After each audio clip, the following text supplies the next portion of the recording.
Hello my dear friends, this is Manjul Sharma. Welcome to your channel Interesting Social Science. Dear friends, जैसे कि आपको मालूम ही है 15 फरवरी से हमारे CBSE 10वीं और 12वीं की परीक्षाएं शुरू होने जा रही है। 10th और +2 के जो बोर्ड एग्ज़ाम है, फाइनल एग्ज़ाम है, हमारे 15 फरवरी से स्टार्ट हो रहे हैं।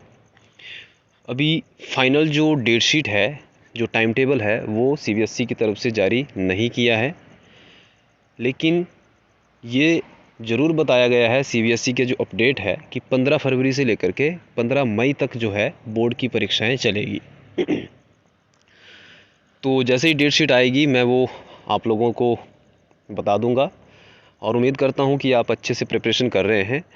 तो यहाँ पे मैं आज बात करने जा रहा हूँ CBSE की तरफ से कुछ सैम्पल पेपर जारी किए गए हैं। तो जो से सोशल साइंस है उसका एक हमारे पास पेपर है, 10th क्लास का ये पेपर है। तो उसमें जनरल जो इंस्ट्रक्शन दे रखी है कि पेपर का जो स्टाइल है वो कैसा रहने वाला है, कितने मार्क्स के MCQs होंगे, कितने मार्क्स के आपके केस स्टडीज़ रहेंगी, मैप वर्क कितने का रहेगा। ये सारी चीज़ें जानने के लिए आज हम बात करेंगे इस वीडियो में।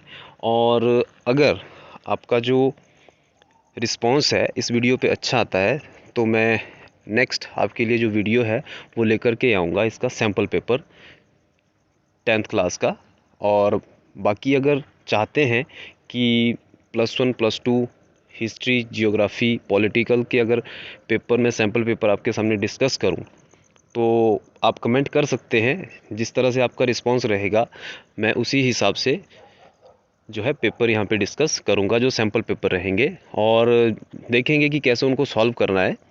और इससे आपको हेल्प मिल जाएगी कि फाइनल पेपर में पेपर को कैसे शॉर्ट आउट करना है। तो चलिए स्टार्ट करते हैं। एक तो यहाँ पे जो जनरल इंस्ट्रक्शन दे रखी है, जैसे कि आपको पता ही है, एक सैम्पल पेपर है ये, और इसका जो कोड है सोशल साइंस का 087 है। और टाइम आपको पता ही है 3 घंटे रहने वाला है। और मैक्सिमम मार्क्स जो हैं आपके 80 हैं, क्योंकि लास्ट ईयर आपका 40-40 मार्क्स में डिवाइड था, जिसमें कुछ ऑब्जेक्टिव टाइप्स थे 40 मार्क्स के और 40 मार्क्स की हमारी थ्योरी थी। लेकिन इस साल बोर्ड ने इसको चेंज कर दिया है। तो सबसे पहले देखिए कि question papers comprises 5 section, A, B, C, D and E। तो 5 सेक्शन में जो क्वेश्चन पेपर है वो डिवाइड होगा। उसमें 37 क्वेश्चंस होंगे और ऑल क्वेश्चंस आर कंपलसरी। सभी क्वेश्चन करना ज़रूरी है, कंपलसरी है। हम किसी भी क्वेश्चन को छोड़ नहीं सकते। बीच में अगर ऑप्शन दे रखी है तो वहाँ पे हमारे पास एक अल्टरनेट रह जाता है कि हमारे पास नेक्स्ट क्वेश्चन है, उसको हम सॉल्व कर लें। तो चलिए जानते हैं आज का जो सेक्शन ए है। इसमें बताया गया है कि question 1 to 20 are MCQ for 1 mark each. 1 से लेकर के 20 तक जो क्वेश्चंस होंगे वो MCQ होंगे, और ये बहुत ही बेनिफिट रहने वाला है स्टूडेंट्स के लिए कि MCQ जो हैं, अगर हम चैप्टर को ध्यान से पढ़ते हैं, इंपॉर्टेंट चीज़ों को ध्यान से सुनते हैं क्लास के अंदर या रिवाइज़ कर रहे हैं दैट टाइम, तो मुझे लगता है कि हम 20 में से 18, 19 या 20 आउट ऑफ 20 भी हम स्कोर कर सकते हैं। और ये ऐसे मार्क्स हैं जहाँ पे हमारा जो परसेंटेज है एकदम से राइज़ कर जाएगा, क्योंकि इसमें ज़्यादा हमें मेहनत नहीं करना पड़ेगी। जस्ट हमने टिक करना है। MCQ टाइप में क्वेश्चंस हैं, कुछ इसमें रीज़न असर्शन पूछी जाती है, कुछ मैचिट इसमें आएंगे, तो एक एक नंबर का होगा। तो जिसका कॉन्सेप्ट क्लियर है तो मुझे लगता है कि वो आसानी से इनको कर लेगा।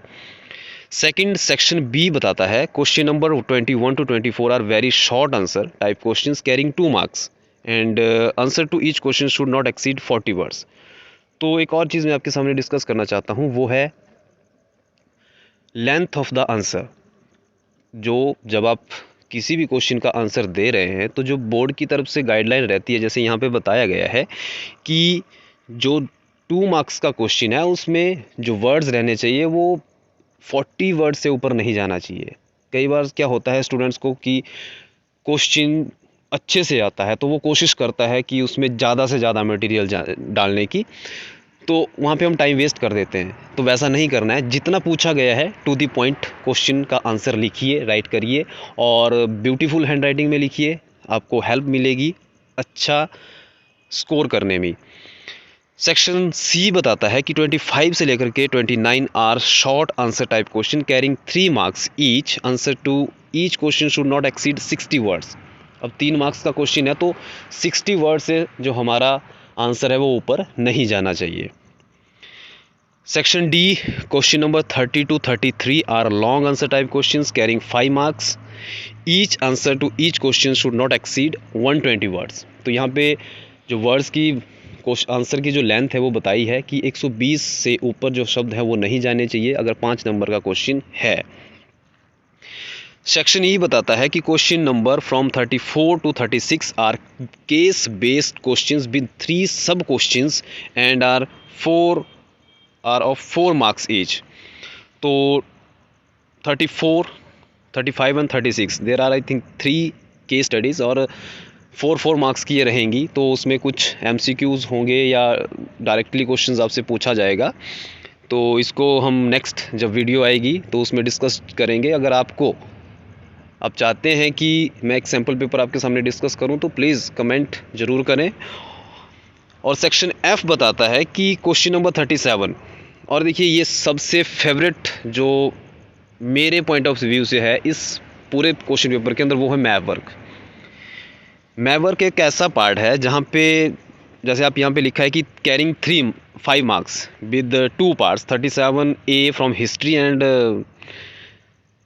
2 marks and 37B from geography 3 marks. तो 5 नंबर है, फ्री के नंबर हैं। जस्ट अगर हम मेन जो जैसे चैप्टर बताए जाते हैं, नेशनल मूवमेंट है हमारा हिस्ट्री के अंदर, मैन्युफैक्चरिंग इंडस्ट्रीज़ जियोग्राफीज़ के अंदर है, तो ये यहाँ से मेनली मैप के जो क्वेश्चन है यहीं से पूछे जाते हैं। अगर हमने मैप को अच्छे से किया है, समझा है, जाना है कि कैसे मैप को किया जाएगा, तो मुझे नहीं लगता कि 5 में से 5 मार्क्स लेना कोई बहुत बड़ी बात है, तो वो ईज़िली हो जाता है। And there is no overall choice in the question paper. However, an internal choice has been provided in a few questions. तो जैसे मैंने पहले भी आपको बताया कि यहाँ पे चॉइस नहीं रहने वाली, अदरवाइज़ इसके बदले में आपको और ठीक है ना, जो इंटरनल चॉइस है वो दे रखी होगी। जैसे 30 मान के चलिए कि 25 क्वेश्चन है, तो 25 क्वेश्चन के उसके बदले में 2 क्वेश्चन पूछे जा सकते हैं और करके। लेकिन ऐसा नहीं है कि हम किसी एक पार्ट को छोड़ दें, यानी 25 क्वेश्चन को छोड़ दें, 26 को कर दें, तो वहाँ से मार्क्स हमारे कट हो सकते हैं। अगर 25 क्वेश्चन पूछा गया है तो वो हमें करना ही पड़ेगा। लेकिन उसके अंदर अगर इंटरनल ऑप्शन है तो वो हमारे लिए फिर बेनिफिट रहने वाला है कि हम वहाँ से कर सकते हैं। And only one of the choices in such questions have to be attempted. और एक और चीज़ इसमें बहुत ही इंपॉर्टेंट है, वो है कि कई बार बच्चे क्या करते हैं कि फॉर एग्जांपल के लिए यहाँ पे मैं लिख देता हूँ कि क्वेश्चन नंबर 25 ये आगे आपका क्वेश्चन है, यहाँ पे ऑप्शन दे रखी है और यहाँ पे इसका दूसरा है। अब स्टूडेंट्स क्या करते हैं कि पार्ट ए भी कर रहे हैं और बी भी कर रहे हैं। ओके, तो आपके पास 25 जो क्वेश्चन है उसमें आपने एक ही करना है, चाहे आप इसको कर लो चाहे इसको कर लो, मार्क्स आपको सेम ही मिलने वाले हैं। तो समटाइम स्टूडेंट्स क्या करते हैं कि दोनों क्वेश्चन आते हैं और 26 को छोड़ रहे हैं, तो 26 नेक्स्ट क्वेश्चन है भाई, उसको आपको करना पड़ेगा, उसको आप छोड़ नहीं सकते, ठीक है ना। तो ये गलती आपने फाइनल एग्ज़ाम के अंदर नहीं करनी है। जब आप फाइनल पेपर दे रहे हैं उस टाइम इस बात का विशेष ध्यान रखें कि अगर आपके पास इंटरनल ऑप्शन है तो इंटरनल ऑप्शन के अंदर आपने एक को अटेम्प्ट करना है और एक को छोड़ना है। एंड लास्ट बोलता है कि in addition to his separate instructions are given with each section and the question wherever in necessary. तो बाकी फर्दर आगे जो इंस्ट्रक्शंस है वो दे रखी है। जो मैं बार बार बोल रहा हूँ कि अगर आप लोग चाहते हैं कि मैं आपके सामने एक क्वेश्चन पेपर को सॉल्व करूँ जो सैम्पल पेपर है, तो प्लीज़ कमेंट ज़रूर करिएगा। और अगर आपका रिस्पॉन्स अच्छा रहा तो बहुत से सैम्पल पेपर को हम सॉल्व करेंगे और मैं उम्मीद करता हूँ कि उससे आपको बहुत हेल्प मिलने वाली है, क्योंकि जितने प्रीवियस ईयर क्वेश्चन पेपर है, सैम्पल क्वेश्चन पेपर है, जितने ज़्यादा उनको हम सॉल्व करेंगे उतने ज़्यादा हमारी जो परसेंटेज है बढ़ेगी। क्योंकि हम लोग क्या करते हैं, जैसे पेपर की हम तैयारी कर रहे हैं तो बुक्स को लगातार पढ़ रहे हैं और पेपर का हमारे माइंड के अंदर कोई आइडिया नहीं है कि पेपर को सॉल्व कैसे करना है। इवन कुछ स्टूडेंट्स ऐसे होते हैं उनको पता ही नहीं है कि कितने मार्क्स के MCQ आने वाले हैं, कितने मार्क्स का 2 मार्क्स का है, 3 मार्क्स का है। तो एक जो आपका पेपर पैटर्न है वो सबसे पहले पता होना चाहिए कि 20 मार्क्स के MCQ हैं, 2 मार्क्स के ये हैं, 3 मार्क्स का ये है, 4 आपका केस स्टडीज़ रहने वाली है, मैथ वर्क आपका इतने का रहना चाहिए। और उस स्ट्रेटेजी के तहत अगर आप लोग स्टडी करोगे तो किसी भी सब्जेक्ट का जो एग्ज़ाम होगा उसको सॉल्व करना आसान हो जाता है। सो उम्मीद करता हूँ कि आपको ये वीडियो अच्छा लगा होगा। अगर अच्छा लगा तो प्लीज़ इसको लाइक करें, शेयर करें और सब्सक्राइब करें चैनल को। और मिलते हैं नेक्स्ट वीडियो में एक सैम्पल पेपर के साथ। तब तक के लिए थैंक यू। Okay, bye.